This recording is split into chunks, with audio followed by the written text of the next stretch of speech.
BCom second year, paper first.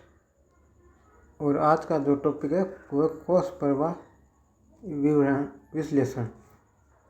इसमें हमने कोश प्रवाह विवरण की कारक और परिभाषा पढ़ी। अब कोश प्रवाह विवरण किन किन लेन देन से करने से होता है और किन लेन देन से करने से नहीं होता है, तो उसके बारे में हम आपको आज थोड़ा जानकारी देंगे। इसमें जो चार स्थितियाँ जिसमें कोश प्रवाह होगा जब लेन देन होता है। एक तो चालू संपत्ति और दूसरा खाता हो गैर चालू संपत्ति में अगर लेन देन हो तो कोश प्रवाह होगा। जैसे बैंक रोकड़ या बैंक खाता अकाउंट नाम या डीआर और विनियोग खाता जमा। तो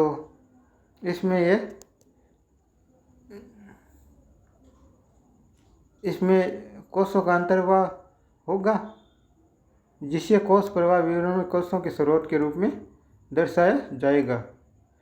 दूसरा चालू संपत्ति एवं गैर चालू दायित्व में अगर लेन देन हो।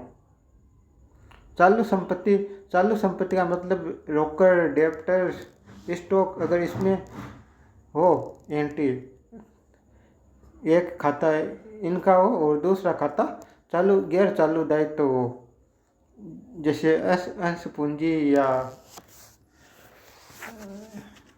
मशीनरी, तो लेन देन होगा। तो रोकड़ बैंक खाता डीआर अंश पूंजी खाता जमा या सीआर, इसमें कोशों का अंतर्वाह होगा जिससे कोश प्रवाह विवरण में कोशों का शर्त माना जाएगा। और तीसरी स्थिति है चालू दायित्व एवं गैर चालू संपत्ति। मशीन खाता नाम है तो ये गैर चालू संपत्ति है और लेनदार खाता जमा है तो ये चालू दायित्व है। मशीन उधार खरीदना, इसके ये जो लेन देन होता है उसका नाम है मशीन उधार खरीदना।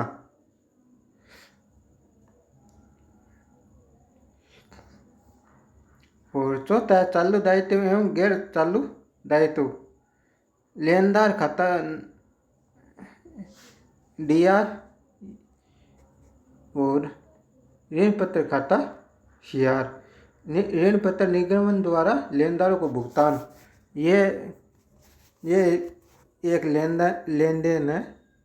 इसमें ये एक लेन देन है जिसकी एंट्री होती है जिसमें ये लेनदार खाता चालू दायित्व है और ये गैर चालू दायित्व खाता है। तो इसमें अपने कोश प्रवाह होगा। ये चार स्थितियाँ जिसमें चार लेन देन है जिसमें कोश प्रवाह होगा। एक है चालू संपत्ति और गैर चालू संपत्ति में अगर लेन देन हो। दूसरा है चालू संपत्ति एवं गैर चालू दायित्व में लेन देन हो। तीसरा चालू दायित्व एवं गैर चालू संपत्ति में लेन देन हो। चौथा चालू दायित्व एवं गैर चालू दायित्व में लेन देन हो।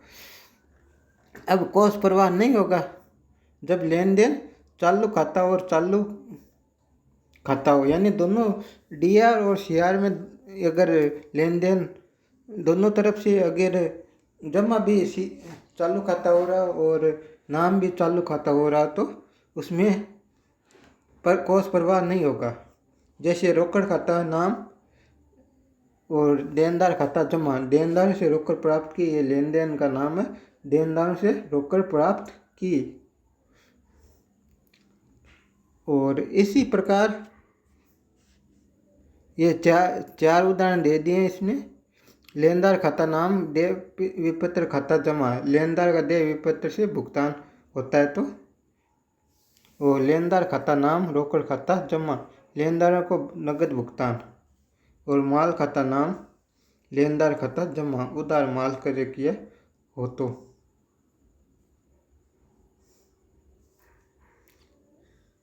अब गैर चालू खाता एवं और गैर चालू खाता दोनों तरफ से अगर डीआर और सीआर अगर दोनों तरफ से अगर गैर चालू खाता होता हो तो कोष प्रवाह नहीं होगा, जिसके उदाहरण है फर्नीचर खाता नाम और मशीन खाता जमा। मशीन के बदले फर्नीचर कार्य करने पर एनटीए बनती है। दूसरा ऋण पत्र खाता नाम और अंशपूंजी खाता जमा। ऋण पत्रों का अंशों के निर्गमन द्वारा शोधन। यह है कोष प्रवाह, इसमें लिखा हुआ कोष प्रवाह नहीं होगा क्योंकि दोनों ही खाते गैर चालू दायित्व होने से कार्यशील पूंजी में अप्रभावित होगी। कार्यशील पूंजी को यह प्रभावित नहीं करेगा। तो इस प्रकार ये उदाहरण 4 उदाहरण है। 2 तो इसमें कोष प्रवाह नहीं होगा, इसमें तो 2 ही है। दोनों तरफ चालू खाते होने चाहिए तब कोष प्रवाह नहीं होगा, और या फिर दोनों तरफ गैर चालू खाते होने चाहिए तब कोष प्रवाह नहीं होगा। बाकी अगर स्थिति हो तो कोष प्रवाह होगा। तो ये कोष प्रवाह कैसे होगा ये हमने आपको समझा दिया। अब आराम से इसको मनन कर लेना। और अब कोष के साधन एवं उपयोग।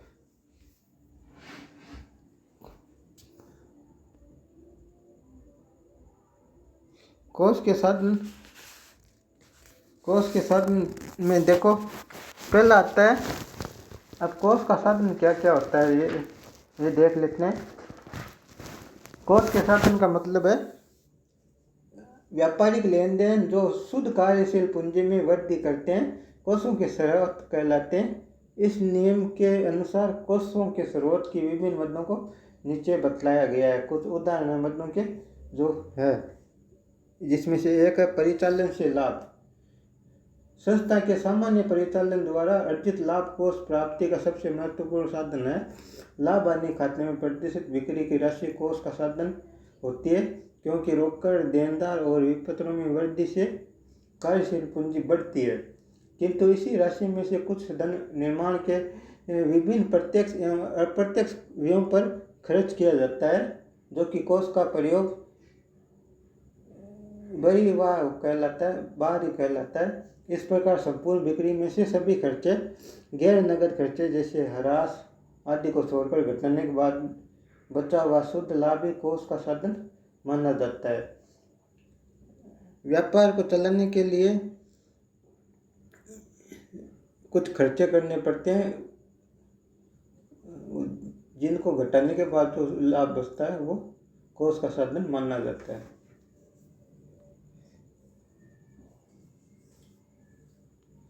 और दूसरा है दीर्घकालीन दायित्वों में वृद्धि। दीर्घकालीन दायित्व में अगर वृद्धि होती है तो ये कोष के साधन माना जाएगा। जैसे इसमें दीर्घकालीन ऋण चाहे बैंक से लिए हो या किसी मित्र या संबंधी से सार्वजनिक जमाएं तथा रोकड़ में निर्गमित ऋण पत्र आते हैं।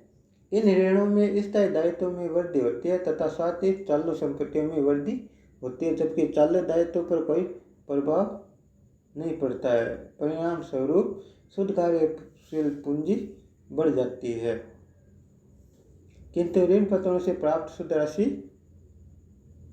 ही कोष का साधन मानी जाएगी।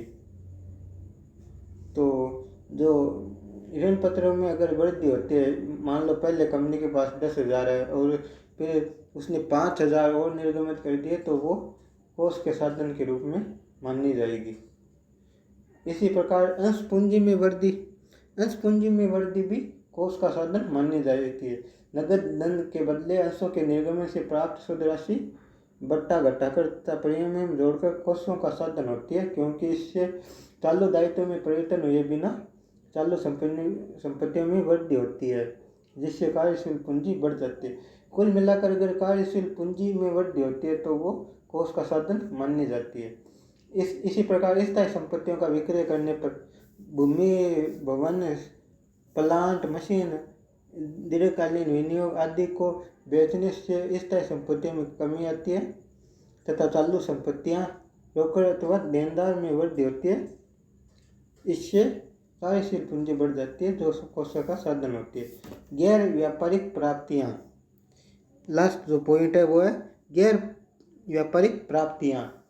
व्यवसाय में व्यवसाय संचालन के अतिरिक्त विनियोगों से आय प्राप्त, लाभांश, दान, उपहार तथा मुकदमे में प्राप्त हर्जाना आदि गैर व्यापारिक प्राप्तियां भी होती है।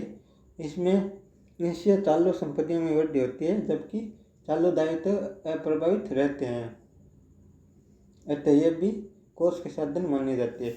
अब है कोषों का उपयोग।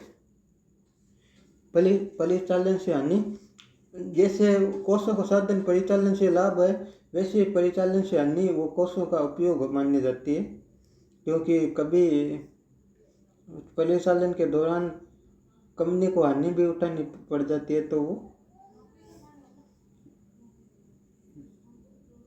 तो परिचालन से हानि कोष का उपयोग मानी जाएगी। इसी प्रकार दीर्घकालीन दायित्व में वृद्धि कोष का साधन है, तो दीर्घकालीन दायित्व में कमी है वो उपयोग मानी जाएगी। इसमें ऋण पत्रों के भुगतान पर चालू संपत्तियां कम हो जाती है, जबकि चालू दायित्व पर इसका कोई प्रभाव नहीं पड़ता। इसी प्रकार स्थायी दायित्व में कमी से धन व्यवसाय से बाहर चला जाता है, जो कि कोषों का उपयोग होता है, जैसे लेनदारों को चुका देना।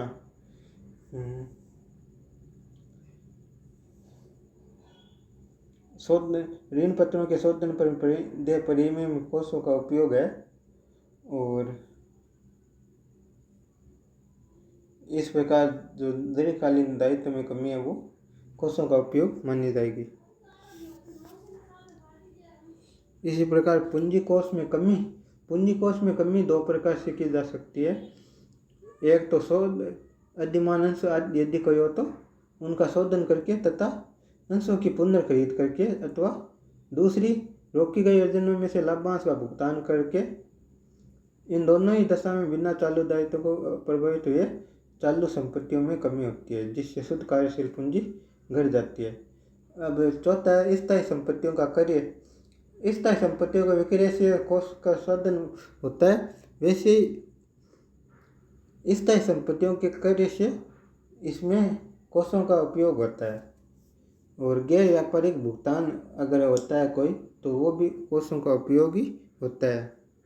तो इस प्रकार ये इतने हैं जो कोषों के साधन और कोषों के उपयोग के कुछ उदाहरण हैं, जिससे ये कोषों का उपयोग और कोषों के साधन होते हैं। तो इनको ध्यान से देख लेना, एक बार फिर पढ़ लेना, रिवीजन कर लेना।